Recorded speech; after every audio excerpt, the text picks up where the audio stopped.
RTL. Isabelle Langer sur RTL. On refait le sport avec le Parisien aujourd'hui en France. Bonsoir à toutes et à tous. Pas de vacances pour On refait le sport parce que l'actualité sportive ne s'arrête jamais. Pour m'accompagner ce soir, Benoît Lallemand, le patron des sports du Parisien aujourd'hui en France, notre partenaire. Bonsoir Benoît. Bonsoir Isabelle, bonsoir à tous. Et un grand témoin que les auditeurs de RTL connaissent bien et apprécient, Monsieur Henri Lecomte. Bonsoir Henri. Bonsoir Isabelle, bonsoir tout le monde. Nous allons bien évidemment parler de tennis parce que Wimbledon ouvre ses portes demain avec un grand favori chez les hommes, Novak Djokovic, qui vise le record de 8 victoires sur le gazon londonien d'un certain Roger Federer, mais aussi un 24e titre en Grand Chelem. On peut y croire, Henri ? Oui, on peut y croire, bien sûr. Moi, j'y crois en tout cas. Nous retournerons en fin d'émission sur le Tour de France où un tricolore, Victor Lafay, s'est imposé cet après-midi lors de la deuxième étape. Et puis nous recevrons deux autres invités qui sont tous les deux lancés dans un contre-la-montre. Le premier, le sprinter Christophe Lemaître, est en quête d'une qualification pour les Jeux Olympiques de Paris. Le second, Anthony Desjardins, a 40 ans. Il n'est pas sportif de haut niveau, mais il fait du sport le plus possible pour repousser les symptômes de la maladie de Parkinson dont il est atteint. Il nous en parlera. Bon. On y va. On refait le sport.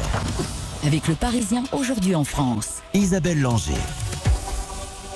Notre prochain invité n'est pas un sportif de haut niveau. Son nom ne vous dira certainement rien et pourtant il gagne à être connu.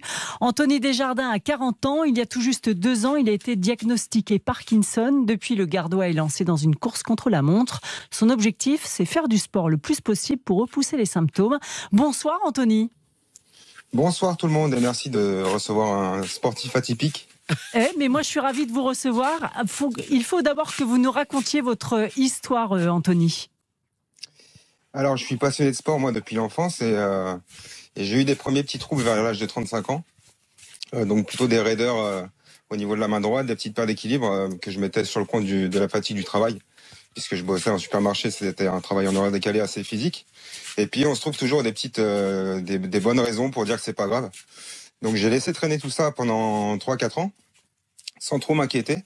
Et en fait, tous les petits gestes de la vie quotidienne sont devenus un peu compliqués. Donc les gestes les plus simples, comme faire ses lacets, boutonner son jean ou quoi, ça devenait handicapant. Donc j'ai décidé d'aller chez le médecin en février 2021.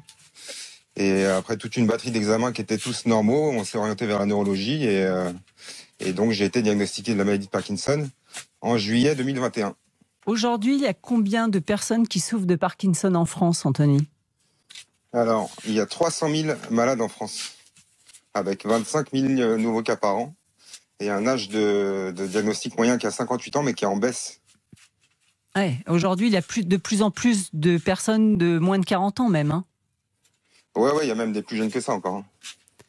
Et donc, vous avez décidé de dire, Parkinson... moi, je vais ralentir la maladie et je vais faire du sport. Alors coup de bol dans mon malheur, c'est que en fait, la science a prouvé que l'activité physique adaptée à chacun ralentissait l'évolution des symptômes de la maladie. Donc c'était une aubaine pour moi puisque voilà, je baigne dans le sport depuis tout petit. Donc c'est devenu une nécessité pour moi, mais je le fais toujours avec un grand plaisir. Et donc j'ai créé ce projet un parquet chez les pros. Puisque j'ai réussi à sensibiliser quelques personnes sur les réseaux sociaux notamment à mon petit niveau tout seul, mais je me suis dit que si je voulais aller toucher plus de monde, il fallait que j'aille chercher des gens qui ont un peu plus de visibilité, donc des sportifs professionnels ou des clubs. Et donc vous êtes allé faire du basket avec une équipe de Nîmes. Alors dans l'ordre, j'ai fait foot américain chez les Hurricanes de Montpellier, j'ai fait basket chez les Gazelles de Montpellier en première division. J'ai fait du surf en Méditerranée, c'est possible. J'ai fait une grosse immersion à l'USAM Nîmes, gare au handball avec Michael Guigou. J'ai fait du baseball en première division à Montpellier. Et j'ai programmé... Et vous avez fait du BMX aussi, hein ? J'ai fait du BMX au FIS, ouais. Une initiation au BMX au FIS, au Festival international de Montpellier. Et logiquement, je devrais faire du volleyball avec l'équipe de France féminine en début août. Et alors, vous suivez les mêmes entraînements ? Je suis une journée d'entraînement. Enfin, avec l'USAM, c'était plutôt 4 jours. Parce qu'ils m'ont déroulé le tapis rouge quasiment, c'était top. Mais en fait, je vis une journée de sportif de haut niveau. Dans tous les sports où je peux aller, j'essaie de me mettre dans la peau d'un sportif de haut niveau. Quentin? Et Anthony, avec votre handicap, il n'y avait pas moyen de trouver un sport, se fixer dans un sport et pourquoi pas participer aux Paralympiques l'année prochaine? Alors c'est un handicap invisible. Alors c'est un petit peu plus compliqué que, par exemple, le tennis fauteuil. Moi, je suis du tennis à la base. Donc il faudrait que je parle à Henri tout à l'heure. Ah, il vous écoute, allez-y maintenant. Vas-y, Anthony, je t'écoute. Ah si tu m'écoutes, si tu veux bien faire une immersion avec moi. Avec plaisir. Tu veux bien tapoter la balle. Oui, je vais t'apprendre le slice. Ouais. Non, mais avec plaisir. Ouais, j'ai un verre et une main liftée, mais... alors, donc on se captera. Voilà. Donc on ne peut que s'entendre. Mais pour répondre à la question, les handicaps invisibles, c'est pas beaucoup répertorié dans les sports de haut niveau. Et donc, j'ai pas de discipline particulière. Et est-ce qu'en faisant du sport, vous trouvez que les symptômes arrivent moins vite? Alors, ça ralentit l'évolution. Donc, c'était sûr, c'est que c'est bénéfique pour la dopamine. Et aussi, psychologiquement et physiquement, c'est prouvé scientifiquement que c'est bénéfique. Donc, mon projet, il est aussi pour promouvoir le sport chez les malades de Parkinson.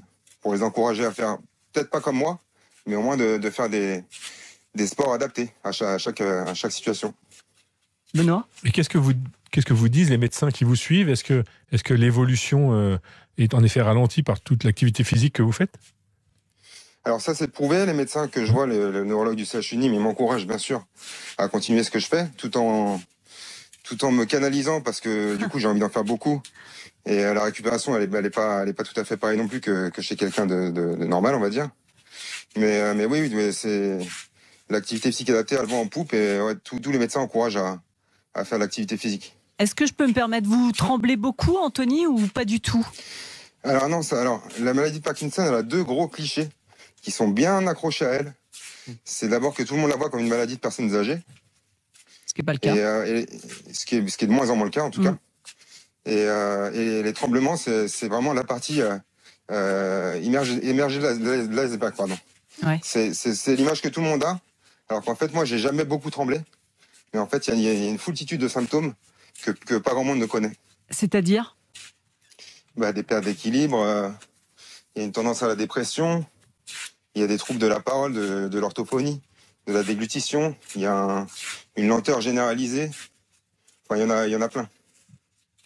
En tous les cas, ce que vous faites, un parquet chez les pros, nous on voulait saluer ce que vous faites parce qu'on trouve ça très très courageux et surtout effectivement c'est une sorte de bonne parole qu'il faut porter pour aider tous les malades de Parkinson à se bouger justement pour essayer de ralentir les symptômes. C'est ça, au début on m'a pris un peu pour un fou quand j'ai lancé ce truc-là et en fait je me suis aperçu moi aussi à ma grande surprise que tous les clubs que j'avais contactés m'avaient reçu avec bienveillance. Et il n'y a pas beaucoup de personnes qui m'ont dit non pour l'instant, donc il y a des bonnes immersions qui s'annoncent plutôt après l'été, parce que l'été c'est plutôt calme, puis il y a Henri Lecomte qui a dit oui. Anthony, je t'attends au club de Levallois, tu viens passer une journée, où tu veux, parce que je peux me déplacer aussi. On passe une journée ensemble. Si tu passes dans le sud, sinon je Ouais, mais je crois que je vais me déplacer dans le sud. Je vais venir te voir et puis on va passer Il est une de journée quel côté? Vous êtes de Nîmes, c'est ça? Nîmes. Je suis entre Nîmes et Montpellier. Je connais bien Nîmes. Tu connais bien Nîmes, voilà. Oui, j'ai eu une première vie là-bas. Une deuxième vie. Une deuxième vie du côté de Nîmes, pas loin, les Saintes-Maries-de-la-Mer, je sais pas si tu vois. Ah oui, je connais bien. Non, mais t'es trop jeune. Toi. Mais avec plaisir, écoute. Je suis de 82. T'es de 82. Oui, t'aurais pu être mon fils. Et avec plaisir, je prends tes coordonnées et on va organiser ça. Et Anthony, quel est votre rêve? Quel est le sport, ou en tout cas quelle institution sportive vous voulez intégrer pour faire une journée? À part Henri Lecomte évidemment, mais ça c'est déjà coché, donc on fait un deuxième. J'en ai plusieurs. J'aimerais bien Teddy Riner. Ah ouais. J'aimerais bien Kevin Mayer, qui s'entraîne à Montpellier au Krebs. On envoie les invites. On envoie les invites en même temps. Hein. Oui. Et on a parlé de Gaël Monfils, ça fait partie d'un de mes rêves aussi. Oui, mais alors là, sois prêt. Hein. Tu vas danser aussi. Tu vas danser, tu vas chanter, tu vas jouer au jeu et au tennis aussi. Ah, mais ça peut être sympa. Eh bien, c'était super. On va transmettre tous les messages en tous les cas, Anthony. Ok, et on peut me trouver sur Internet. J'ai un site qui s'appelle anthonydesjardins.fr où on peut retrouver tous mes contenus.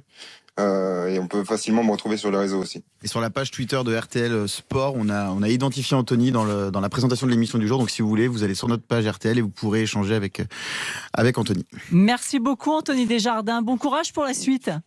Merci beaucoup à vous. Vous écoutez RTL, il est 19h49.